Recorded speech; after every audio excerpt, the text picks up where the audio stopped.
Hi hello ನಮಸ್ತೆ friends. ಒಂದು ಕಡೆ ಲೋಕಸಭೆ ರಾಜ್ಯಸಭೆಯಲ್ಲಿ ಬಲ ಪ್ರದರ್ಶನ ಮಾಡುವುದರ ಜೊತೆಗೆ ಇನ್ನೊಂದು ಕಡೆ ಪ್ರಬಲ ಅಸ್ತ್ರ ಕೇಂದ್ರ ಸರ್ಕಾರದ ಕಡೆಯಿಂದ ಪ್ರಯೋಗ ಆಗಿದೆ. ಮಿಷನ್ ಡೆಮೋಗ್ರಫಿ ಅಧಿಕೃತವಾಗಿ ಶುರುವಾಗ್ತಾ ಇದ್ದಂತೆ ಮೊದಲ ಮೀಟಿಂಗ್ ನಡೆದಿದೆ. ಹೊಸ ಕಮಿಟಿಯಲ್ಲಿರೋ ಸದಸ್ಯರನ್ನ ಕರೆದು ಅಮಿತ್ ಶಾ ಒಂದಷ್ಟು ಸಲಹೆ ಸೂಚನೆಗಳನ್ನ ಕೊಟ್ಟಿದ್ದಾರೆ. ಈ ಮಹತ್ವದ ಮಿಷನ್ನ ಆರಂಭ ಹೇಗಾಗಲಿದೆ ಅನ್ನೋದು ರಿವೀಲ್ ಆಗಿದೆ. ಅಂದಹಾಗೆ ಈ ಆಪರೇಷನ್ ಹೇಗೆ ನಡೆಯುತ್ತೆ, ಯಾವ ಸ್ಥಳಗಳ ಮೇಲೆ ಗಮನ ಹರಿಸ್ತಾರೆ, ಯಾರನ್ನೆಲ್ಲ ಟಾರ್ಗೆಟ್ ಮಾಡ್ತಾರೆ ಹಾಗೂ ಇದಕ್ಕೆ ವಿಪಕ್ಷಗಳ ಕಡೆಯಿಂದ ಯಾವ ರೀತಿ ವಿರೋಧಗಳು ಬರಬಹುದು, ಇದೆಲ್ಲದರ ಚರ್ಚೆ ಆಗ್ತಾ ಇದೆ. ಯಾವ ಕಾರಣಕ್ಕೆ ಈ ಕ್ಲೀನಿಂಗ್ ಮುಖ್ಯವಾಗುತ್ತೆ ಅನ್ನೋದು ಆಲ್ರೆಡಿ ನಿಮ್ಮ ಗಮನಕ್ಕೆ ಬಂದಿರಬಹುದು. ಅದನ್ನ ಮತ್ತೊಮ್ಮೆ ವಿವರಿಸ್ತಾ ಹೋಗ್ತೀವಿ. ಅಲ್ಲದೆ ಈ ಮಿಷನ್ ಹಿಂದೆ ಪ್ರಧಾನಿಯ ಸಂಕಲ್ಪ ಇದ್ದು ಅದನ್ನ ಈಡೇರಿಸೋದಕ್ಕೆ ಅಮಿತ್ ಶಾ ಹೆಜ್ಜೆ ಇರಿಸಿದ್ದಾರೆ. ಇದೆಲ್ಲದರ ಡೀಟೇಲ್ಸ್ ಕೊಡ್ತೀನಿ. ನೀವು ಮಿನಿಟ್ ಮೇಡ್ ಚಾನಲ್ ಅನ್ನು ಫಾಲೋ ಮಾಡಿ ಸಬ್ಸ್ಕ್ರೈಬ್ ಮಾಡ್ಕೊಳ್ಳಿ. ಪ್ರಧಾನಿ ಸ್ಥಾನದಲ್ಲಿ ನರೇಂದ್ರ ಮೋದಿ ಕೂತು 12 ವರ್ಷಗಳು ಕಳೆದಿವೆ. ಈ ಹೊತ್ತಲ್ಲಿ ಭಾರತ ಯಾವ ಮಟ್ಟಿಗೆ ಬದಲಾವಣೆ ಕಂಡಿದೆ ಅನ್ನೋದನ್ನ ಸೋಷಿಯಲ್ ಮೀಡಿಯಾದಲ್ಲಿ ಶೇರ್ ಮಾಡಿಕೊಳ್ತಾ ಇದ್ದಾರೆ. ಮೋದಿಯನ್ನ ಇಷ್ಟಪಡುವವರು ಅಥವಾ ಪಡೆದವರು ಅಥವಾ ಯಾರೇ ಆಗಿದ್ರೂ ಕಳೆದ 12 ವರ್ಷಗಳಲ್ಲಿ ಆಗಿರೋ ಬದಲಾವಣೆಗಳನ್ನ ಒಪ್ಪಿಕೊಳ್ಳಲೇಬೇಕು. ಕಾರಣ ಏನಂದ್ರೆ ಎಲ್ಲದಕ್ಕೂ ದಾಖಲೆಗಳಿವೆ. ಆದ್ರಿಂದ ಸಿದ್ಧಾಂತ ಹಾಗೂ ಇತರೆ ರಾಜಕೀಯ ವಿಚಾರಗಳನ್ನ ಪಕ್ಕಕ್ಕಿಟ್ಟು ದೇಶಕ್ಕೆ ಪೂರಕವಾದ ವಿಚಾರಗಳನ್ನ ನೋಡ್ತಾ ಹೋದ್ರೆ ಇದೆಲ್ಲವನ್ನು ಒಪ್ಪಿಕೊಳ್ಳಲೇಬೇಕಾಗುತ್ತೆ. ಒಂದು ಕಡೆ ಮೋದಿ ಹೊರಗಿನಿಂದ ಭಾರತವನ್ನ ಗಟ್ಟಿಗೊಳಿಸೋ ಕೆಲಸ ಮಾಡ್ತಾ ಇದ್ದಾರೆ. ಒಳಗಿನಿಂದ ಭಾರತವನ್ನ ಸರಿಪಡಿಸೋ ಕಠಿಣ ಸವಾಲಿರೋದು ಅಮಿತ್ ಶಾ ಮೇಲೆ. ಗೃಹ ಸಚಿವ ಸ್ಥಾನದಲ್ಲಿ ಕೂತು ಒಂದಾದ ನಂತರ ಒಂದು ಅಸ್ತ್ರ ಬಿಡ್ತಾ ಇರೋ ಅಮಿತ್ ಶಾ ಈಗ ಮಿಷನ್ ಡೆಮೋಗ್ರಫಿಗೆ ಅಧಿಕೃತ ಹೆಜ್ಜೆ ಇರಿಸುವ ಮೂಲಕ ಹಲವರಿಗೆ ಶಾಕ್ ಕೊಟ್ಟಿದ್ದಾರೆ. ಕಳೆದ ವರ್ಷ ಸ್ವಾತಂತ್ರ್ಯೋತ್ಸವದ ದಿನ ಪ್ರಧಾನಿ ಮೋದಿ ಈ ವಿಚಾರದ ಕುರಿತಂತೆ ಮಾತನಾಡಿದರು. ಮಿಷನ್ ಡೆಮೋಗ್ರಫಿ ಭಾರತಕ್ಕೆ ಅತ್ಯಂತ ಅಗತ್ಯವಾಗಿದೆ. ಈ ಬಗ್ಗೆ ಕೇಂದ್ರ ಸರ್ಕಾರ ಗಮನ ಹರಿಸಿ ಆಕ್ಷನ್ ತೆಗೆದುಕೊಳ್ಳಲಿದೆ ಅನ್ನೋದನ್ನ ಹೇಳಿದರು.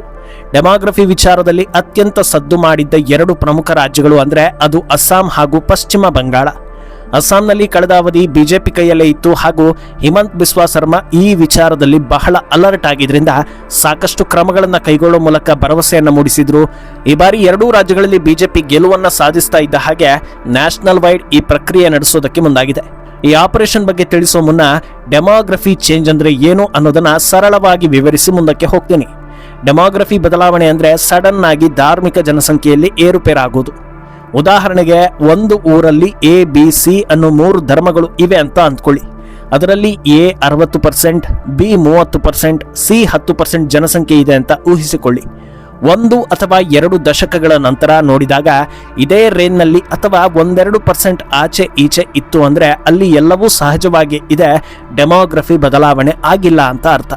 ಆದರೆ ಎ 50%, ಬಿ 45% ಹಾಗೂ ಸಿ 5%ಗೆ ಬರೋ ರೀತಿಯಲ್ಲಿ ಡೆಮೋಗ್ರಫಿ ಬದಲಾವಣೆ ಆಗಿದೆ ಅಂದ್ರೆ ಆ ಊರಿನಲ್ಲಿ ಎಲ್ಲವೂ ನಾರ್ಮಲ್ ಆಗಿ ಇಲ್ಲ, ಏನೋ ಒಂದು ಸಮಾಜಘಾತುಕ ಕೆಲಸ ಆಗ್ತಾ ಇದೆ ಅನ್ನೋ ಅರ್ಥ ಬರುತ್ತೆ. ಇದನ್ನೇ ಡೆಮೋಗ್ರಫಿ ಚೇಂಜ್ ಅಂತ ಕರೆಯೋದು. ಇದನ್ನ ಪತ್ತೆ ಹಚ್ಚೋ ಕೆಲಸಕ್ಕೆ ಈಗ ಕೇಂದ್ರ ಸರ್ಕಾರ ಮುಂದಾಗಿದೆ. ನಾರ್ಮಲ್ ಬದಲಾವಣೆ ಹೊರತುಪಡಿಸಿ ಎಲ್ಲೆಲ್ಲಿ ಅನ್ಯಾಚುರಲ್ ಡೆಮೋಗ್ರಫಿ ಚೇಂಜ್ ಆಗಿದೆಯೋ ಅದನ್ನ ಹುಡುಕಿ ಅಧ್ಯಯನ ಮಾಡಿ ಮುಂದಿನ ಕ್ರಮಗಳನ್ನು ಕೈಗೊಳ್ಳೋದಕ್ಕೆ ಅಮಿತ್ ಶಾ ಮುಂದಾಗಿದ್ದಾರೆ. ಇದರ ಅಧ್ಯಯನಕ್ಕೆ ಈ ಹಿಂದೆ ಹೈ ಲೆವೆಲ್ ಕಮಿಟಿಯೊಂದನ್ನು ರಚನೆ ಮಾಡಲಾಗಿತ್ತು. ಅದನ್ನ ರಿಟೈರ್ಡ್ ಜಸ್ಟಿಸ್ ಪ್ರಕಾಶ್ ಪ್ರಭಾಕರ್ ನವಲೇಕರ್ ಮುನ್ನಡೆಸಿದ್ರೆ ಮಾಜಿ IAS ಆಫೀಸರ್ ದುರ್ಗಾಶಂಕರ್ ಮಿಶ್ರಾ, ಮಾಜಿ IPS ಆಫೀಸರ್ ಬಾಲಾಜಿ ಶ್ರೀವಾಸ್ತವ ಹಾಗೂ ಎಕನಾಮಿಸ್ಟ್ ಡಾಕ್ಟರ್ ಶಮಿಕಾ ರವಿ ಈ ಕಮಿಟಿಯ ಮೆಂಬರ್ ಆಗಿ ನೇಮಕ ಮಾಡಲಾಗಿತ್ತು. ಈಗ ಅವರಿಗೆ 3 ರೀತಿಯ ಅಧ್ಯಯನಕ್ಕೆ ಅಮಿತ್ ಶಾ ಸೂಚನೆ ಕೊಟ್ಟಿದ್ದಾರೆ. ಭಾರತದ ಗಡಿ ಜಿಲ್ಲೆಗಳು, ಮೆಟ್ರೋ ಸಿಟಿಗಳು ಹಾಗೂ ಇಂಡಸ್ಟ್ರಿಯಲ್ ಹಬ್ಗಳಲ್ಲಿ ಸರ್ಚಿಂಗ್ ಆಪರೇಷನ್ಗೆ ಆದೇಶ ನೀಡಿದ್ದಾರೆ. ಈ ಕಮಿಟಿ ರಚನೆ ಉದ್ದೇಶ ಏನು ಅನ್ನೋದನ್ನ ನೋಡ್ತಾ ಹೋಗೋದಾದ್ರೆ ಅನ್ಯಾಚುರಲ್ ಡೆಮೋಗ್ರಫಿ ಅನ್ನೋದು ಜನಸಂಖ್ಯೆ ವಿಚಾರದಲ್ಲಿ ಮಾತ್ರವಲ್ಲದೆ ಬೇರೆ ಬೇರೆ ರೀತಿಯಲ್ಲಿ ನಮ್ಮ ದೇಶಕ್ಕೆ ಹಾಗೂ ದೇಶದ ಪ್ರಜೆಗಳಿಗೆ ಸಮಸ್ಯೆಯನ್ನ ತಂದೊಡ್ಡುತ್ತೆ. ದೇಶದ ಭದ್ರತೆ, ಸಾರ್ವಭೌಮತ್ವ, ಕಾನೂನು ಸುವ್ಯವಸ್ಥೆ ಹಾಗೂ ಆದಿವಾಸಿ ಸಮುದಾಯದವರ ರಕ್ಷಣೆ ಇದರ ಆದ್ಯ ಕರ್ತವ್ಯವಾಗಿದೆ. ಈ ಅಧ್ಯಯನ ಮಾಡೋ ಮುನ್ನ ಎಲ್ಲೆಲ್ಲಿ ಪ್ರಮುಖವಾಗಿ ಡೆಮೋಗ್ರಫಿಕ್ ಚೇಂಜ್ ಆಗಿದೆ ಅನ್ನೋದನ್ನ ತಿಳಿದುಕೊಳ್ಳೋ ಕೆಲಸಗಳಾಗುತ್ತೆ. ಮೊದಲ ಹಂತದಲ್ಲಿ ಈಗಾಗಲೇ ಹೇಳಿದ ಹಾಗೆ ಭಾರತದ ಗಡಿ ರಾಜ್ಯಗಳು ಹಾಗೂ ಅಲ್ಲಿನ ಗಡಿ ಜಿಲ್ಲೆಗಳನ್ನು ನೋಡ್ತಾರೆ. ಯಾವ ಕಾರಣಕ್ಕೆ ಅಲ್ಲಿ ಡೆಮೋಗ್ರಫಿ ಚೇಂಜ್ ಆಯಿತು, ಯಾವಾಗ ಆಯಿತು ಅನ್ನೋದನ್ನು ನೋಡ್ತಾ ಹೋಗ್ತಾರೆ. ಗಡಿ ಜಿಲ್ಲೆಗಳ ವಿಚಾರಕ್ಕೆ ಬಂದರೆ ಅಲ್ಲಿ ಅನ್ಯಾಚುರಲ್ ಡೆಮೋಗ್ರಫಿ ಚೇಂಜ್ ಹೆಚ್ಚಿನ ಮಟ್ಟದಲ್ಲಿ ನಡೆದಿರುತ್ತೆ. ಈಶಾನ್ಯ ರಾಜ್ಯಗಳು, ಅಸ್ಸಾಂ ಹಾಗೂ ಬಂಗಾಳದ ಗಡಿ ಜಿಲ್ಲೆಗಳಲ್ಲಿ ಇಷ್ಟು ದಿನ ದೇಶ ಪ್ರೇಮ ಇಲ್ಲದವರ ಕೈಯಲ್ಲಿ ಅಧಿಕಾರ ಇದ್ದಿದ್ದರಿಂದ ಮನಸೋ ಇಚ್ಛೆ ಅಕ್ರಮ ನಿವಾಸಿಗಳನ್ನ ಇಟ್ಕೊಂಡು ಊಟ ಉಪಚಾರವನ್ನ ಹಾಕಿಸಿ ಎಲ್ಲರ ಕೈಗೂ ಕಾರ್ಡ್ಗಳನ್ನ ಕಡಲೆಪುರಿ ಹಂಚಿದಂತೆ ಹಂಚಿದ್ರು. ಅದರಿಂದ ಸುಲಭವಾಗಿ ಅವರನ್ನೆಲ್ಲ ಹಿಡಿಯೋದು ಕಷ್ಟ ಇದೆ.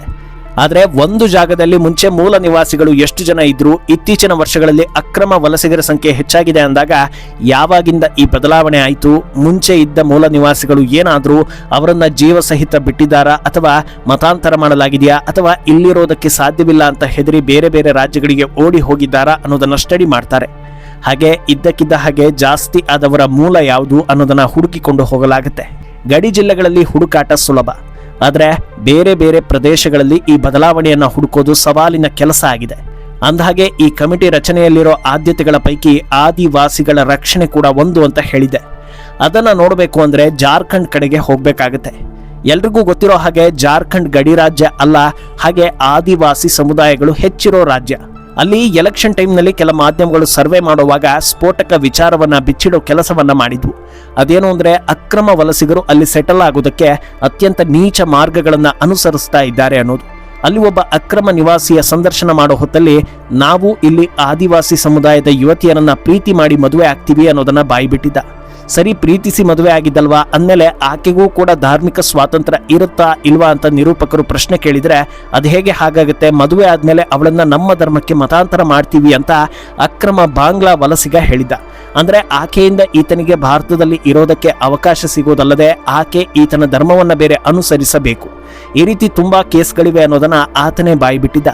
ಸಾಲದಕ್ಕೆ ನಮ್ಮ ಬಳಿ ಎಲ್ಲಾ ಕಾರ್ಡ್ಗಳು ಇವೆ, ಕಳೆದ ಹಲವು ಎಲೆಕ್ಷನ್ಗಳಿಂದ ನಾವು ವೋಟ್ ಹಾಕ್ತಾಲೇ ಬಂದಿದ್ದೀವಿ ಅಂತಲೂ ಕೂಡ ಆತ ಹೇಳಿದ್ದ. ಇದೆಲ್ಲವನ್ನ ಪತ್ತೆ ಹಚ್ಚೋ ಕೆಲಸ ಆಗಬೇಕಿದೆ. ಅಂದಹಾಗೆ ಈ ಕಮಿಟಿ ಮೂಲಕ ಇನ್ನಷ್ಟು ಅಕ್ರಮ ವಲಸಿಗರು ಸಿಕ್ಕಿ ಬೀಳೋದ್ರಲ್ಲಿ ಅನುಮಾನವೇ ಇಲ್ಲ. ಈಗಾಗಲೇ NRC ಆಕ್ಟಿವ್ ಆಗಿದೆ. Immigration and foreign law, SIR ಹೀಗೆ ನಾನಾ ಪ್ರಕ್ರಿಯೆ ಮೂಲಕ ಅಕ್ರಮ ವಲಸಿಗರನ್ನ ಆಚೆ ಹಾಕ್ತಾ ಇದ್ದಾರೆ. ಈ ಕೆಲಸಕ್ಕೆ ಇದೂ ಒಂದು ದಾರಿ ಮಾಡಿಕೊಡುತ್ತೆ. ಅಷ್ಟೇ ಅಲ್ಲದೆ ಅಕ್ರಮ ವಲಸಿಗರ ಹೊರತಾಗಿ ಎಲ್ಲೆಲ್ಲಿ ಡೆಮೋಗ್ರಫಿ ಬದಲಾಗಿದೆ, ಅದಕ್ಕೆ ಕಾರಣ ಏನು, ಅದು ನ್ಯಾಚುರಲ್ಲ ಅಥವಾ ಅದರ ಹಿಂದೆ ಬೇರೆ ಏನಾದರೂ ಕರಾಳ ಇತಿಹಾಸ ಇದೆಯಾ ಅನ್ನೋದನ್ನು ಕೂಡ ತಿಳಿಯೋ ಕೆಲಸಗಳಾಗುತ್ತೆ. ಸರಿ, ಇದೆಲ್ಲ ಯಾಕೆ ಮಾಡ್ತಾ ಇದ್ದಾರೆ? ಡೆಮೋಗ್ರಫಿ ಬದಲಾದ್ರೆ ಆಗಲಿ, ಅವರು ಕೂಡ ಮನುಷ್ಯರೇ ಅಲ್ವಾ, ಅವರಿಗೂ ಬದುಕೋ ಹಕ್ಕಿದೆ ಅನ್ನೋ ಅಭಿಪ್ರಾಯಗಳು ಬಂದರೂ ಕೂಡ ಅಚ್ಚರಿ ಇಲ್ಲ ಅನ್ನೋದು ನಿಮಗೆ ಗೊತ್ತಿದೆ. ಆದ್ರಿಂದ ಈ ಪ್ರಕ್ರಿಯೆಗೆ ಕೆಲವರಿಂದ ವಿರೋಧ ಬಂದೇ ಬರುತ್ತೆ. ಅದನ್ನೆಲ್ಲ ಕೇಂದ್ರ ಸರ್ಕಾರ ಲೆಕ್ಕಕ್ಕೆ ತೆಗೆದುಕೊಳ್ಳೋ ಸಾಧ್ಯತೆ ಕಡಿಮೆ ಇದೆ. ಆದರೆ ಒಂದು ವೇಳೆ ಡೆಮೋಗ್ರಫಿ ಬದಲಾವಣೆಗೆ ಅವಕಾಶ ಕೊಟ್ಟರೆ ಏನಾಗುತ್ತೆ ಅನ್ನೋದರ ಹಿಂದೆ ಭಯಾನಕ ಕಾರಣಗಳಿವೆ. ಎಲ್ಲೆಲ್ಲಿ ಈ ರೀತಿ ಡೆಮೋಗ್ರಫಿ ಬದಲಾಗಿದೆಯೋ ಅಲ್ಲೆಲ್ಲ ಕಡೆಗಳಲ್ಲಿ ಮೂಲ ನಿವಾಸಿಗಳ ಮೇಲೆ ಹಲ್ಲೆ ಆಗಿದೆ, ಸತತವಾಗಿ ಹಿಂಸಾಚಾರಗಳು ಆಗ್ತಾನೇ ಇದೆ. ಊರು ಬಿಟ್ಟು ಆಚೆ ಹೋಗುವಂತೆ ದಾಳಿ ನಡೆಸಿರೋ ನಿದರ್ಶನಗಳಿವೆ. ಇದು ನಮ್ಮ ಜಾಗ, ನಮ್ಮ ಏರಿಯಾ, ಇಲ್ಲಿ ಬೇರೆ ಯಾರು ಬರಬಾರದು ಅಂತ ಹೇಳಿರೋದಕ್ಕೆ ಸಾಕ್ಷಿಗಳಿವೆ. ಅಂಥ ಜಾಗದಲ್ಲಿ ಮೂಲ ನಿವಾಸಿಗಳು ಎಲೆಕ್ಷನ್ಗೆ ನಿಂತರೆ ಹೀನಾಯವಾಗಿ ಸೋತಿರೋದಕ್ಕೂ ಕೂಡ ದಾಖಲೆಗಳಿವೆ. ಓವರಾಲ್ ಆಗಿ ಸರಳವಾಗಿ ಹೇಳೋದಾದರೆ ಡೆಮೋಗ್ರಫಿ ಚೇಂಜ್ ಆದ ಜಾಗಗಳಲ್ಲಿ ಡಾಕ್ಟರ್ ಅಂಬೇಡ್ಕರ್ ಅವರ ಸಂವಿಧಾನಕ್ಕೆ ಕಿಂಚಿತ್ತೂ ಬೆಲೆ ಇರೋದಿಲ್ಲ, ಅದು ಪಾಲನೆ ಆಗೋದಿಲ್ಲ. ಇದಕ್ಕಾಗಿ ಇಷ್ಟೆಲ್ಲ ಹೋರಾಟಕ್ಕೆ ಕೇಂದ್ರ ಸರ್ಕಾರ ಹೆಜ್ಜೆ ಇರಿಸಿದೆ. ಒಟ್ನಲ್ಲಿ ಅಕ್ರಮ ವಲಸಿಗರ ನಿರ್ಮೂಲನೆ ಕಂಪ್ಲೀಟ್ ಆಗೋದ್ರಿಂದ ಭದ್ರತಾ ವಿಚಾರದಲ್ಲಿ ದೇಶಕ್ಕೆ ಅಡ್ವಾಂಟೇಜ್ ಆಗೋದು ಗ್ಯಾರಂಟಿ. ಅಲ್ಲದೆ ಇವರೆಲ್ಲ ಬಿಜೆಪಿ ಸೋಲಿಸೋ ಸಲುವಾಗಿ ವೋಟ್ ಹಾಕ್ತಾ ಇದ್ದಿದ್ರಿಂದ ರಾಜಕೀಯವಾಗಿಯೂ ಬಿಜೆಪಿಗೆ ಇದರಿಂದ ಲಾಭ ಇದೆ. ಈ ಸ್ಟೋರಿ ಬಗ್ಗೆ ನಿಮ್ಮ ಅನಿಸಿಕೆಯನ್ನ ಕಮೆಂಟ್ ಮಾಡಿ.